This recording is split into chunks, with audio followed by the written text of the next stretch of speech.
Ito namang si Senadora Risa Ontiveros, mga kabrigada, pinabulaan na ng mga aligasyong may BICAM insertion siya sa 2025 national budget.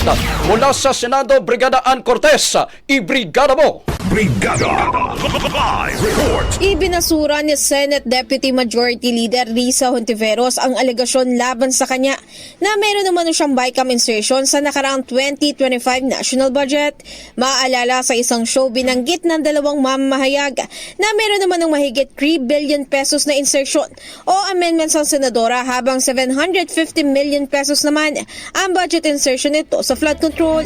Kasunod nga ng paglipanan ng isyong ito ay agad naman sinabi ng senadora na wala siyang BICAM insertions o di kaya unprogram funds. Dagdag pa niya kung maaalala, hindi rin siya pumirma sa BICAM at bumoto rin siya ng no sa controversial na 2025 budget. Git pa niya lahat ng kanyang iminungkahi sa budget ay dumaan sa tamang proseso at inaprubahan din ng Senado. Samantala pinayuhan din niya ang publiko na huwag maniwala agad sa fake news o maling impormasyon.